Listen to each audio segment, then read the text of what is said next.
Donc, alors, je vais effacer un peu tout ça, tous les styles qu'on a fait tout à l'heure.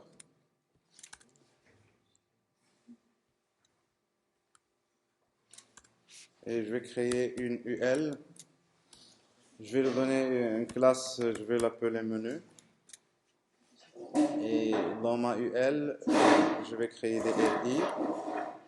Et je vais en créer plusieurs. Je vais créer 6 LI. C'est tout pour le moment.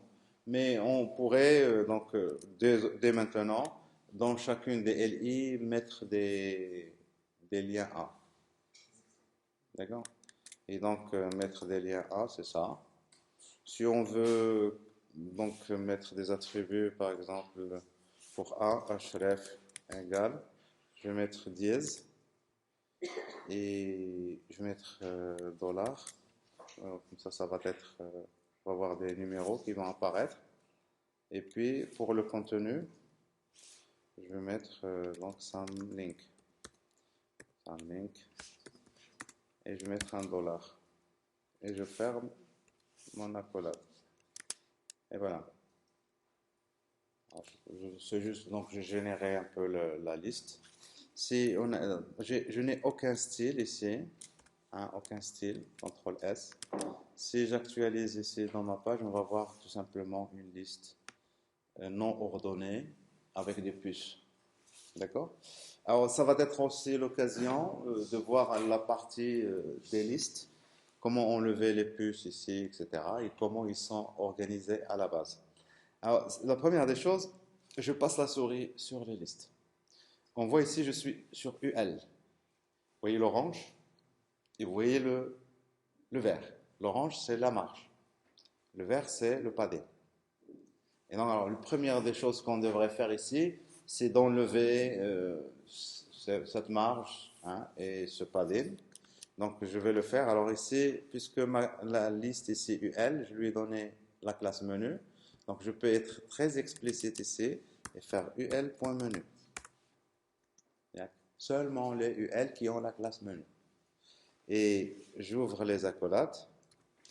Et là, on va dire, alors, la première des choses, donc on a dit margin de point 0. Alors, quand il s'agit de 0, c'est pas la peine de mettre l'unité. 0 patate, c'est 0 tomate, hein, c'est pareil.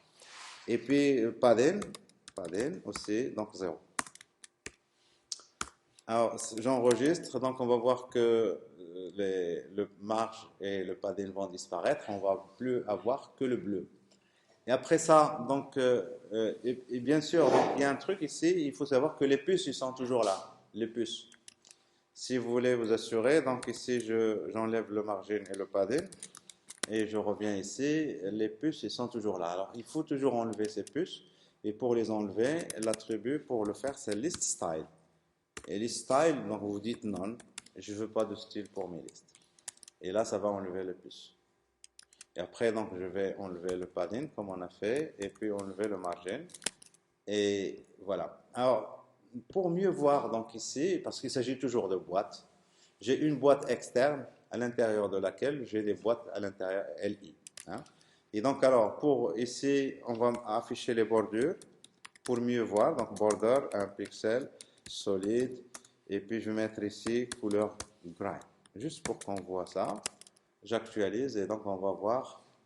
Ouais, on voit que le UL, il va jusqu'au bord parce que par défaut, l'affichage, il est display, il est bloc. Display, il est de type bloc par défaut. C'est pour ça que ça s'éclate sur toute la largeur. Je fais la même chose pour les LI. Alors pour les LI, il ne faut pas écrire comme ça LI. Si vous faites ça, ça veut dire tous les LI qu'il y a dans votre page. Et donc il faut dire donc ul.menu LI. D'accord? Donc je désigne uniquement ceux qui sont dans le menu. Et là, à partir de là, alors LI, à partir de là, donc je vais mettre une bordure, border, deux points, un pixel, encore solide, et je vais mettre toujours gray. CTRL S, j'actualise. Donc voilà pour les LI. Les LI s'éclatent sur toute la largeur. Ah, on va faire encore pareil pour les liens, juste pour voir. Donc pour les liens, je duplique ça, Et,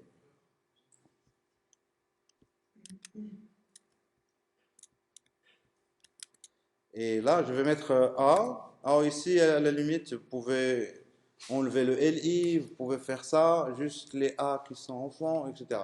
Mais je fais ça, allez. Donc il n'y a pas de problème, mais on peut faire aussi ça, c'est pas pareil, pas de problème. Parce que moi je sais, hein, sauf si on a une hiérarchie.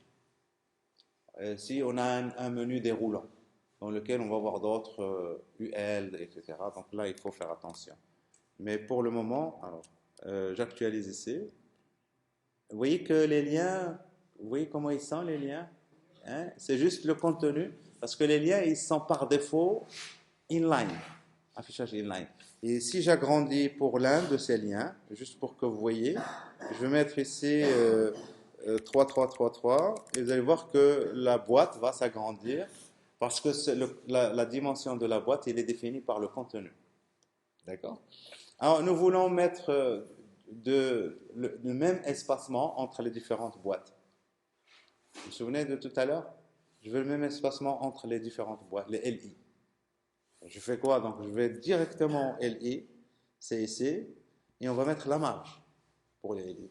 Et donc, on va voir qu'on va avoir la même marge égale de tous les côtés. Je vais mettre 8 pixels.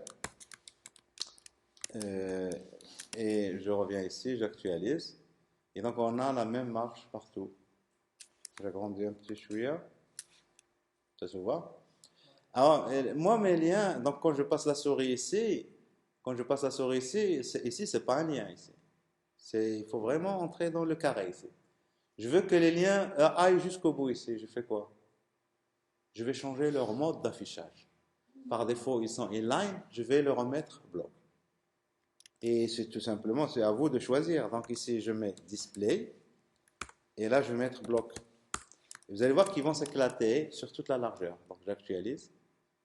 Et là, vous voyez quand je passe la souris ici, et là après, donc le lien, il touche vers la bordure, donc il faudrait que je mette de l'espace entre le lien et sa bordure. Je fais quoi? C'est le padding. Padding, je vais mettre 8 pixels encore, et j'actualise ici. Voilà, donc j'ai aéré entre le texte et la bordure. Seulement moi, mes liens, je veux qu'ils n'aillent pas jusqu'au bout, tout au bout. Alors comment je vais faire pour ça? Si je veux créer un menu vertical comme ça, eh bien, les liens ils doivent s'arrêter ici. Ça, c'est trop. Ah, c'est trop grand.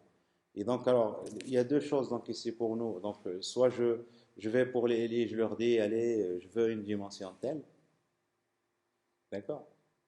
Ou bien je vais vers la boîte qui est à l'extérieur, complètement à l'extérieur, c'est le UL, et je lui dis, je veux la largeur telle. Et les autres sont obligés de se réduire d'elles-mêmes. Donc, si je donne ici pour le UL, ici, je fais ici width, donc pour la largeur c'est width, et je mets ici 180 pixels. Alors, je ne sais pas est-ce que ça va se voir avec l'échelle, oui c'est bon, 180 pixels. Voilà, donc j'ai déjà un lien qui n'est pas mal. Mais mon lien ici, enfin pardon, j'ai un menu qui n'est pas mal. Et donc on peut s'amuser maintenant à mettre des backgrounds. Et donc si je vais vers les liens ici, je peux ajouter un background. Background, et donc je vais mettre une couleur. Alors on va mettre, je laisse le gris, une couleur grise. Pas terrible. Le texte que j'ai ici pour changer le texte, par défaut votre texte il est souligné pour les liens, il est bleu. Alors si vous voulez changer la couleur du texte, c'est color, deux points, et vous mettez votre couleur. Donc moi je vais être très simple, je vais mettre des couleurs. Donc je mets red et donc ça va devenir rouge. Je veux, donc alors si on veut que, ouais, donc je laisse rouge. Si je veux plus que ce soit souligné, c'est text decoration. Et donc, text decoration, ça regroupe un ensemble d'attributs pour la décoration, parmi lesquels il y a le souligné. Vous pouvez avoir le barré, etc. Strike. Et donc, ici, je mets non, je ne veux pas de décoration, et parmi lesquels le soulignement ne va plus apparaître. Vous voulez modifier la taille, etc. C'est font size. Vous voulez que ça devienne gras, c'est font weight, etc. Donc, ça devrait venir avec le temps. D'accord? Alors, pour mon UL aussi, je vais donner un background, point virgule, background. Et là, je vais, alors pas attachment, on reviendra sur les attributs de background, mais pour le moment, on va se limiter aux attributs, l'attribut de couleur de background. Donc ici, je vais mettre du noir. Et donc black c'est 0, 0. Comme ça va ressortir mes menus. Donc voilà. Si je veux, en passant la souris, je veux modifier l'arrière-plan de mon menu et la couleur du texte, je fais quoi? Donc je copie ça. Et je fais, donc ici, quand le lien est survolé, c'est each over, si vous vous souvenez. Et là, qu'est-ce que je vais faire? Eh bien, je vais changer le background. Et je vais mettre, par exemple, le blanc, ou je vais mettre un gris très... alors, c'était déjà gris, donc je vais mettre le noir, ou un gris très foncé, allez. Donc, gris très foncé, donc ça va être quelque chose comme 666. Et la couleur du texte, je vais mettre une couleur très claire. Et donc, si je veux rester dans les tonalités, j'avais mis du rouge. Donc, je reste dans le rouge, donc c'est dièse, dièse F. Mais je vais monter les deux valeurs pour le vert et le bleu. Et donc là, ça va être un rouge très clair. Ça va être rosâtre, on va dire. Alors, je passe la souris, mais c'est trop. Alors, l'arrière-plan n'a pas marché ici. C'est pas attachment, c'est background. J'actualise. Voilà. Ça va pour ça? Donc, jusque-là, on n'a pas fait le flottement. Ah, ça, c'est un menu vertical. Il faut bien comprendre que tout l'espace que vous avez ici à droite, qui apparaît ici orange, il est perdu pour le moment. Hein, donc, il est inutilisable. Alors maintenant, quand on crée des menus comme ça, on voudrait bien les mettre aussi, avoir la possibilité de les mettre horizontalement. Eh bien, pour les mettre horizontalement, c'est très simple, on va les faire flotter. Et donc ici, je vais faire des petites modifications pour ça.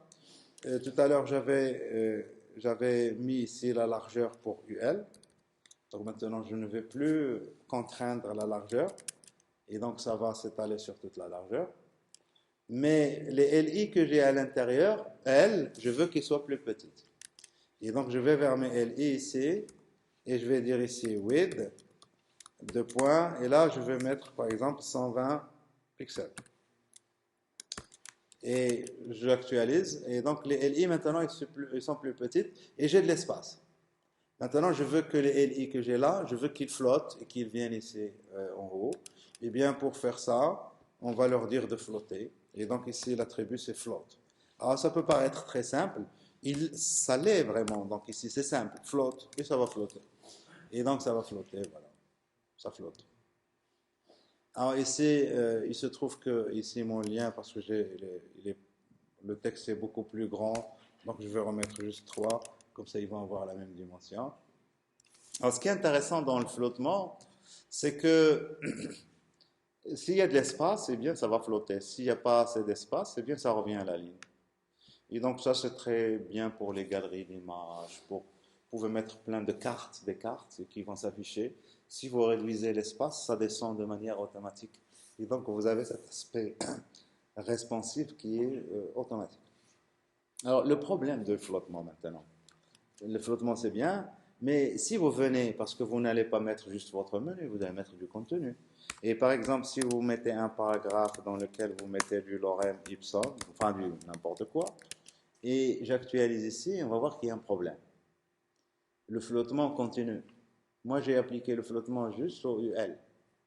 Mais le problème, c'est que ça continue après. Alors, quand vous avez du flottement, ben, il faut dire à un moment donné, j'arrête le flottement. Et pour dire j'arrête le flottement, eh bien, vous pouvez par exemple dire, alors je sais pas moi, donc mettre une balise ici à l'intérieur. Donc ici une LI, par exemple, et je peux lui appliquer une classe ici, et je vais lui dire ici, alors je vais appeler ça clearFix. Hein, je vais utiliser le nom qui est très souvent utilisé, clearFix, et CTRL S.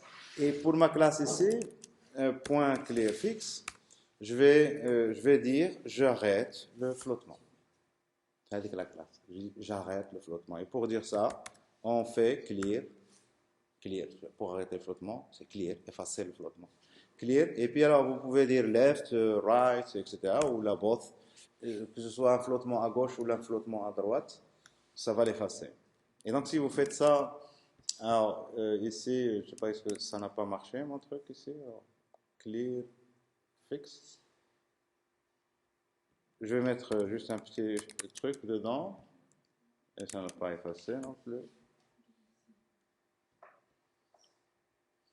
Alors, donc, ici, c'est parce que je suis dans une LI. Et le problème ici, c'est que ici, il y a une contradiction.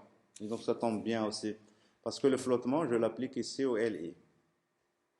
Je l'applique au LI. Et si je veux rester strict par rapport à comment dire, des UL, enfin des listes, donc j'aurais pu mettre une autre balise juste pour que... Oui, mais ici, normalement, on ne devrait pas mettre de paragraphe à l'intérieur d'une UL. Oui, on peut l'appliquer au paragraphe qui est juste après, aussi.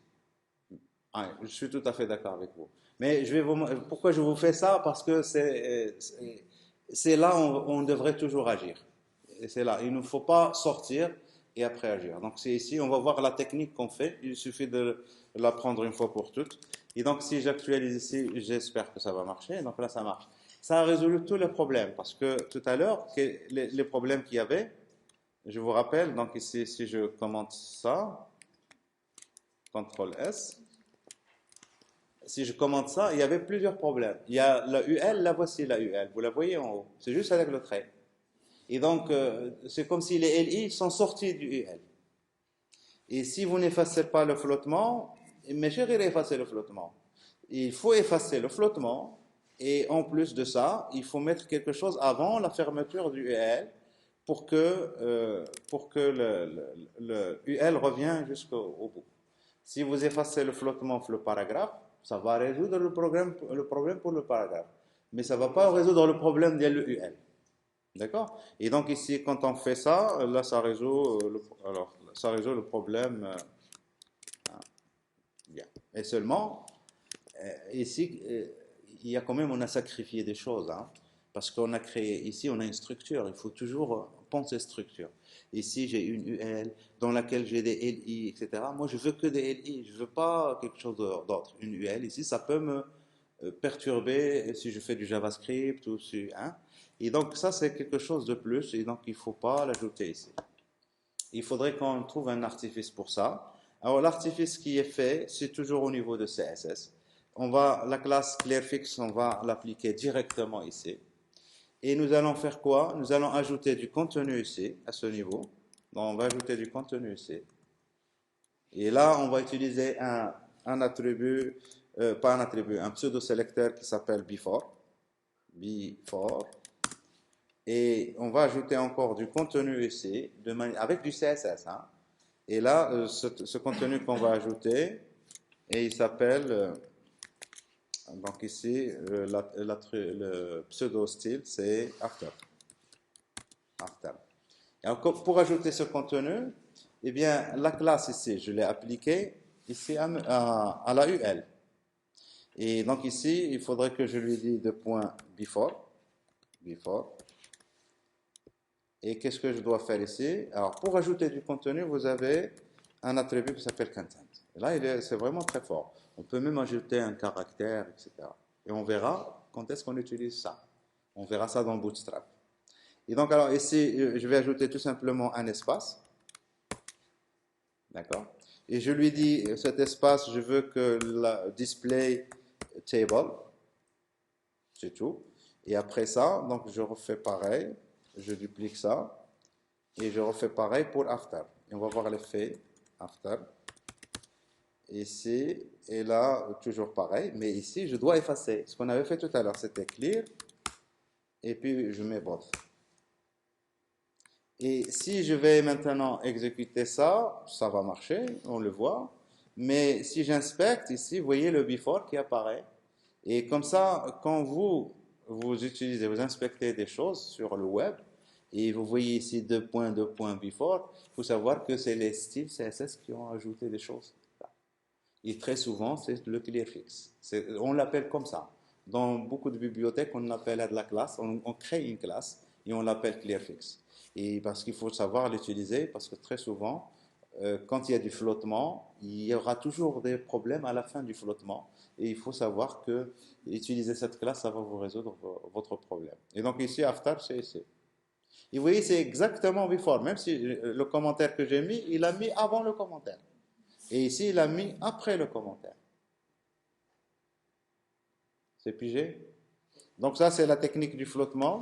Et donc, on va retrouver ça très souvent. Donc, si vous voulez créer un menu, une galerie d'images, une galerie de cartes, etc., c'est la technique la plus utilisée jusqu'à maintenant.